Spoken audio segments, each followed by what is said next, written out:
Good morning. Just a couple thoughts for today. Primarily, they come to me from Acts, still in Acts chapter 2. But the commentator from Bible Gateway particularly talked about when Peter is speaking his sermon today.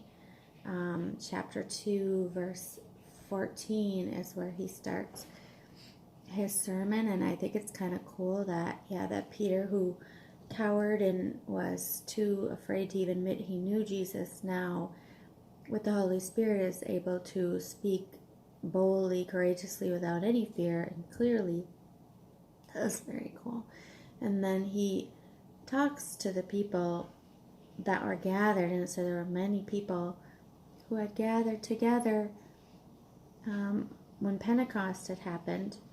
And then the disciples could speak, and apostles, in different languages that they had never learned.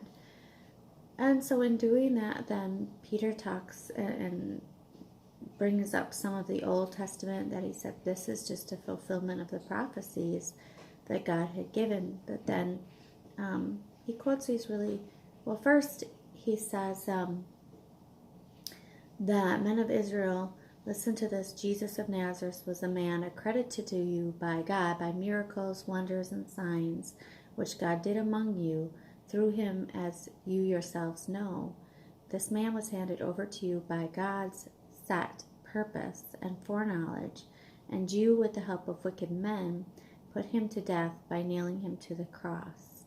So he has a lot of conviction there, convicting them that, hey, God showed you who Jesus was, and you put him to death, that he was God. But none of that stopped God's will and stopped men from refusing to give him the death penalty. So Peter then goes on to say that this death, but God raised him from the dead, freeing him from the agony of death, because it was impossible for death to keep its hold on him. And so I just like the thought that death, it says from the commentator, could not detain Jesus by right or force. So the devil had no right to keep Jesus in the grave, because the payment was made. And so he had to be set free, because what he had accomplished was accomplished, and what he had done to pay for the sins of the world was finished. So he was able to leave the grave, but also by force. Like the power of Jesus cannot be held by the power of death, and that just gives us assurance in a couple ways too, that death can't hold us by right anymore either, because the devil has no rights to us, because Jesus set us free. And that we have the power of Jesus, that our souls will be raised too by force, that the devil's and death itself doesn't have that power over our souls, because God has redeemed us and made our souls more powerful than death too. And then I just like this next part where David said about, so it's really Peter saying, David said about Jesus, I saw the Lord always before me. Because he is at my right hand, I will not be shaken. Therefore my heart is glad and my tongue rejoices. My body also will live in hope, because you will not abandon me to the grave, nor will you let your Holy One see decay. You have made known to me the path of life. You will fill me with joy in your presence. That is from verses 25 to 28 of chapter 2 of Acts.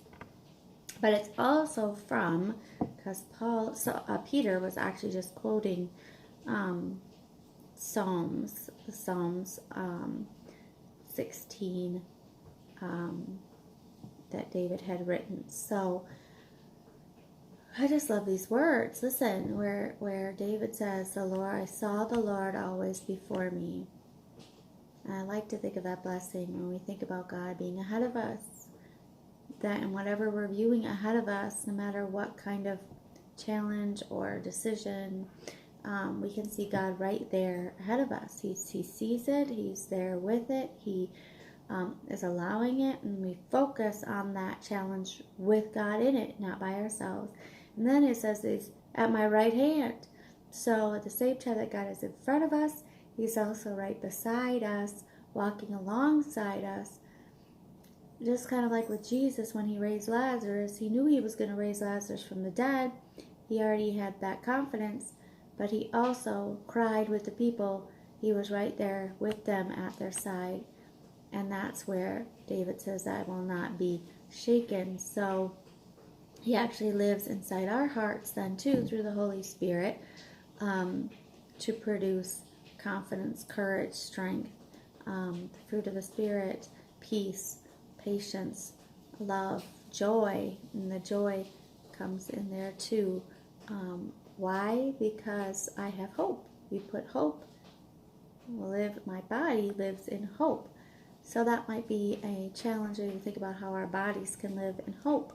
But that also might mean like our hearts and our emotions, because you kept your promise to not let your Holy One, let Jesus just stay in the grave. He came alive again, and that's the hope and promise for me, that I get to live in your presence with you before me and by my side all the days of my life. And then, like Jesus, I get to live in the house of the Lord forever. And one final point, I liked when it says that Jesus went up to heaven. He received from the Father the promised Holy Spirit. Again, God keeps his promises. He received the Holy Spirit, and now he's pouring out on the disciples the Holy Spirit. What he had received, he's now also giving to all his followers to do what he has planned for them to do, to accomplish the promises and the purposes that God still had. So, sorry it's in the sunlight. Now I see that you might see me better now. Either way, it wasn't important to see me, but to hear. And I ask that God be in front of you and by your side, giving you hope all day. Have a great day.